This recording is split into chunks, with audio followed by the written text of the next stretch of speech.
What's going on out there, peeps? Okay, so man, some interesting news this morning, and I'll just we'll get into that here in just a second. A quick reminder, everybody, because right now, man, the world is going crazy on gold and silver, and the more I'm studying what is happening around the world right now, I'm starting to realize that people might not have a choice but to move back into the gold standard because at the rate in which people around the world are buying up gold and silver, it is definitely starting to become scarce. I'll show you what I'm talking about in a minute.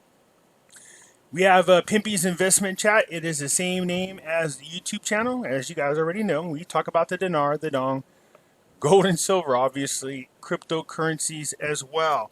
All right. Over here, we have the hidden things in front of your eyes. Over here, we do talk about NESARA, GESARA, as well as current events, political things, and things that most people might consider a conspiracy. Let's get into the news here super quick. Saudi Arabia offers great economic offers to Iraq, and the opening of Iraq very close. Okay, so we talked about this in the other report. So Iraq sources said that the Saudi side, during the Saudi-Iraqi Coordination Council, put forward ideas and proposals to build industrial cities inside Iraq and create free trade zones, as well as investment in the field of renewable energies.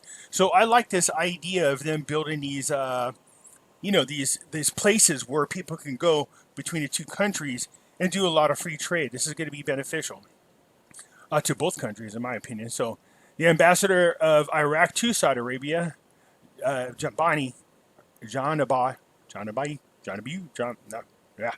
said in a press statement that the meeting of the Coordination Council, which concluded its work in Riyadh, were serious and the results were fruitful, expecting that economical, culture, commercial, and investment relations will witness broad progress. So this is what we really want. We want Saudi Arabia to jump on this bandwagon, help Iraq start to rebuild. As I said before, when they start to rebuild and they create businesses, gets more people off unemployment, gets more people back to work, they start paying taxes.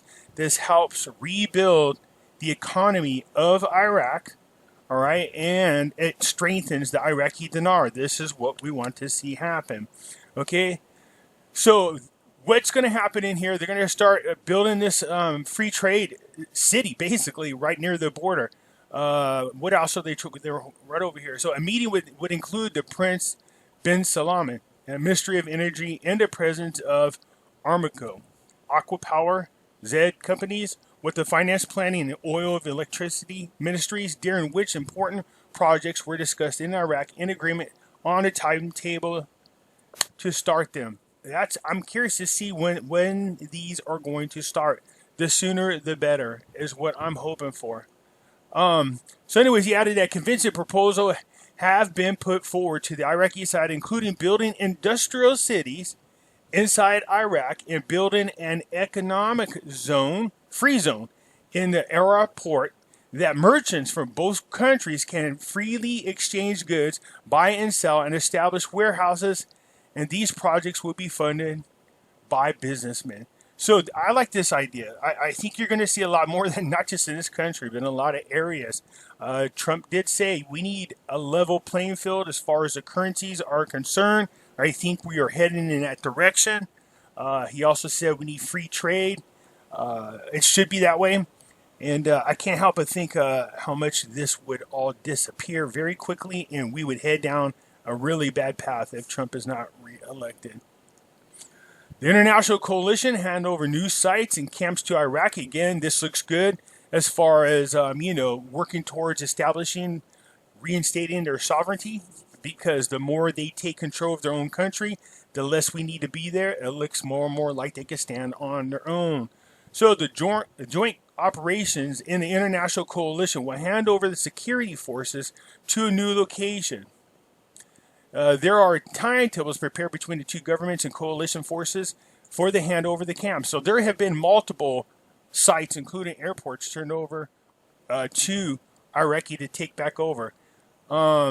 She noted that the site is committed to the date of handing over the sites, and there is a high coordination in the regards of international alliance is still supporting Iraq in combating ISIS terrorist gangs.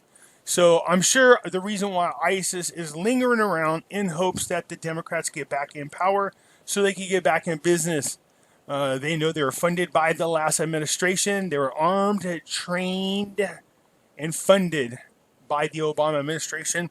So I'm sure they think they're just biding their time before they can get back to business. Because once Biden gets back in there, make no doubt about it, the Iran nuclear treaty will be done again. That's why you're seeing people like Israel striking sites now.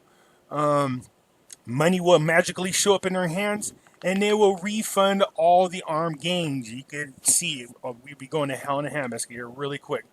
The deputy commander of the International Coalition Forces, the American General Eichmann, said on Wednesday that the coalition has already handed over a number of military bases to the Iraqi army, noting that the huge training camps in Bashma near Baghdad, where a fake village was built to train soldiers in urban combat, Iraq forces. All right, so good. This again, to me, is just another major step towards, Iraq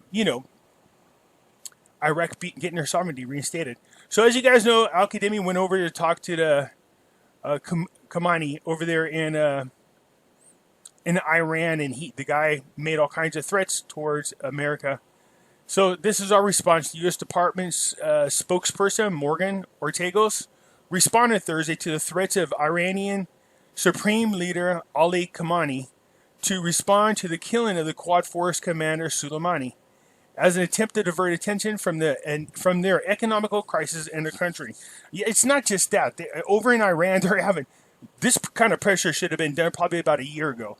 But there are nuclear sites being striked right now. There's missile strikes on them, setting them back big time. Plus, there's internal sabotaging going on. So there are a group of resistant fighters against the current leaders, the mullahs over there in Iran. We're seeing that their oil fields or oil pipelines are being sabotaged at the same time. There's been a lot of explosions over there. This is really already hurting a struggling economy. Iran has been able to still sell their oil and make some kind of money. So if you cut that off, I don't know. The protesters are getting bigger. We don't see a lot of it on our news, of course, because it's censored. Anyways, what Ortagus was saying, you need to just take care of your own business. Stop worrying about other things. In addition to that, I like the fact that Morgan Ortagus did point out to Twitter that the threats to American life are a violation of their terms and condition. And it's funny how they're not censored. So I thought that was funny that she would throw that in there. In the documents, the head of the border outlets relieves the director and his assistants in the Zarbada port. Okay, so remember, Al-Qademi told everybody that over the next 90 days there would be about 1,000 senior positions would be, he would replace them with new people. So it looks like he's still continuing to keep to his word. He has removed a lot more senior people, especially in the areas of ports. So very interesting. So here we go. This is interesting that they're even talking about this in the Iraq news. The dollar is about to collapse.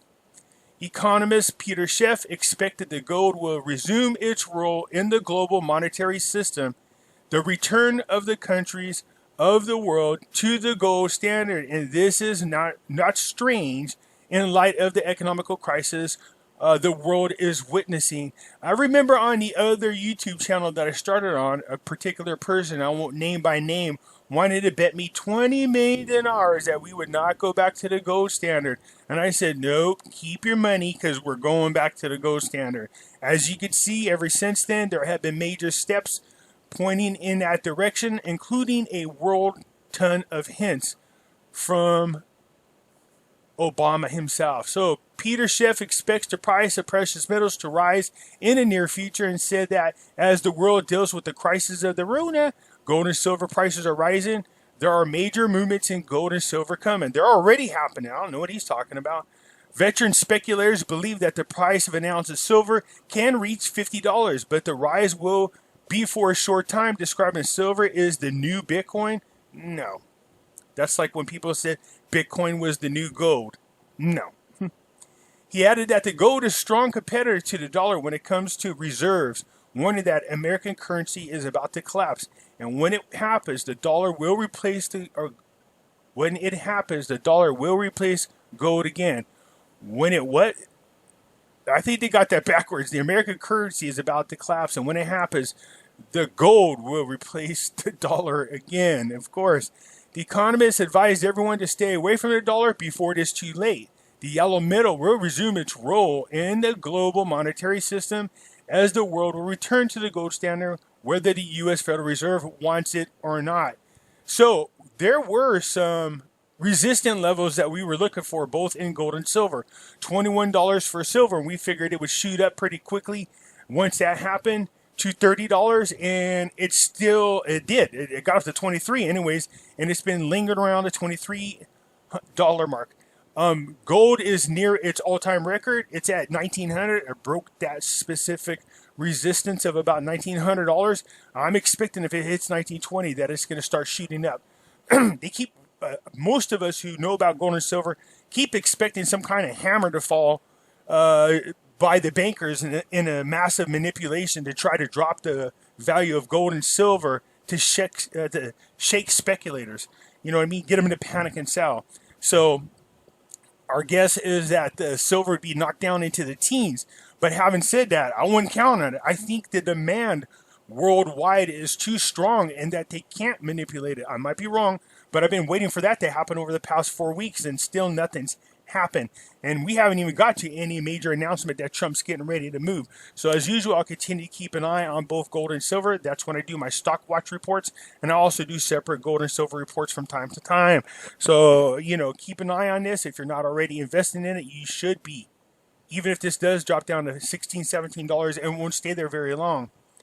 Okay, I told you that the people over in India were kept from being able to buy precious metals for a moment. They got 1 billion people over there, and guess what? Those restrictions were removed. Okay, so not only that, millennials are starting to become really wise, and they started investing in gold and silver as well, as they know it's an opportunity in the future to come out very strong on the other end of whatever's coming. Okay, guys, I just wanted to give you the news, but also to let you guys know, remember, man, you guys run over to Money Metals Exchange. The link is in the description, okay? Go over there when you order your silver. If you order more than $100 worth of silver and put in promo code Pimpy, they'll give you a free ½ ounce of silver, okay? Go over there and shop around. Take a look. They have a high inventory right now, or a pretty good inventory, I should say, in gold products, all right? And so shop around there, because it looks like we are definitely hitting where we thought it would, and that is the gold standard. All right, you guys, so that's it for now. If you liked the video, hit the thumbs up button. If you're not a subscriber, please do so, because when you do, it helps out the channel, and I surely do appreciate it. And I'll catch you later.